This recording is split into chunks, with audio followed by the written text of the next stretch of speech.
देखिए, हमारी सबसे जो बुनियादी फिक्र है वो ये है कि बिहार में सेकुलर वोटों को बिखराव को रोका जाए और सांप्रदायिक शक्तियों को बिहार की गति से उतारा जाए। इसके लिए मैं इस बात की जरूरत समझता हूं कि बिहार में कोई भी एक राजनीतिक दल ऐसे नहीं है जो इनको रोक सके। उसके लिए जरूरत इस बात की है कि एक लार्जर अलायंस बनाया जाए और लाइक माइंडेड जो पार्टियां हैं उनको जोड़ा जाए।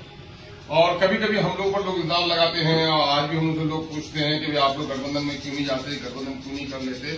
तो हम लोग इस बात को साफ करना चाहते हैं और हमने क्योंकि बिग पार्टनर हैं ये लोग, इसलिए हम लोगों ने संदेशा दिया है, गुजारिश भी की है राजद को, कांग्रेस को, दोनों कि भाई अगर वाकई ईमानदारी के साथ आप सांप्रदायिक शक्तियों के खिलाफ लड़ना चाहते हैं तो आपको सेकुलर वोटों के बिखराव को रोकना चाहिए। तेजस्वी यादव से कोई मुलाकात नहीं, तेजस्वी यादव से हमने मुलाकात करना पहली बार जरूरी भी नहीं समझा है।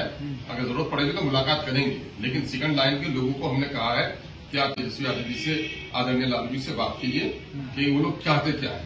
अगर ईमानदाराना कोशिश है बिहार में सत्ता पाने की, कॉमनल फोर्सेज को शिकस्त देने की, तो सेकुलर वोटों के बिखराव को रोकने के लिए संजीदा होना चाहिए। क्या जवाब मिला आप लोगों को? नहीं, अभी तो जवाब नहीं, अभी तो हमने रिसेंटली दिया है। कहा तो पहले भी था, लेकिन हम लोगों ने सीरियसली टॉक अभी किया है, क्योंकि हम लोग ईद के बाद अपने चिन्हित सीटों पर अपने कैंडिडेट के नाम का ऐलान करना चाहते हैं। तो हम इनसे बात कर लेते हैं और आप लोगों को गवाह रखना चाहते हैं ताकि ये कल कोई न सके कि सेकुलर वोटों के बिखराव का जिम्मेदार कौन है। लेकिन पिछली बार भी ये कोशिश आप लोगों ने की थी, ओवैसी साहब ने खुद कहा था कि हम लोग गठबंधन चाहते थे, लेकिन आरजेडी की तरफ से ऐसा कोई जवाब नहीं आया। मैंने कहा पहले भी हम चाह रहे थे, आज भी हम चाह रहे हैं। और आपको तो एक बात का और ताजुब होगा कि बावजूद कि मेरे सीने पे खंजर हो पाए फिर भी हम चाहते हैं। आखिर वजह क्या है?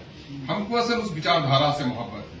ये साहब कॉमनल फोर्सेज से बिहार का नुकसान हो रहा है, बिहार के आने वाली पीढ़ी का नुकसान हो रहा है, सामाजिक सौहार्द बिगड़ रहा है और दूरियां हमारी बढ़ रही हैं। इसको पाटने के लिए मुझे भले ही नुकसान हो, लेकिन हम अपनी सोसाइटी को, अपने बिहार को नुकसान पहुंचने देना है, उसके लिए हमने ये बड़ा दिया। लेकिन आरजेडी तो आपको सांप्रदायिकता को बढ़ावा देने अब वो क्या को बढ़ावा देने वाली पार्टी मानती है। मैं कह रहा हूँ मेरे जीत और हार का जिम्मेदार राजद नहीं है। मैं तो जनता मालिक है, मैं उसके पास जाऊंगा। और ये बात भी तो, ये मैसेज तो आपके द्वारा जाहिर है, कह रहा हूँ कि कौन है गुरूर में चूर कौन है और जनता के लिए झुकता कौन है, ये सारा कुछ लोग देखेंगे। बीजेपी की बी टीम का जो टैग है उससे भी छुटकारा मिल जाएगा।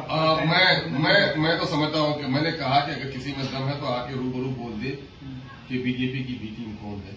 मुझको किसी सर्टिफिकेट देने की जरूरत नहीं है। जनता जो सबसे बड़ी सर्टिफिकेट देने वाली है, एक अवधि में 5 आदमी को जिता के बता दिया कि कौन लोग किसके लिए।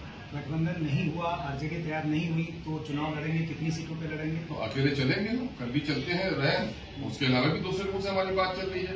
हम थर्ड फोर्स बढ़ाने की कोशिश भी कर रहे हैं। अगर करना हो तो हम वो भी करेंगे। पिछले दिनों में भी हम लड़ते, हमने डेमोक्रेटिक अलायंस हम लोगों ने बनाया था कुछ छोटे लोगों को और भी जोड़ने का।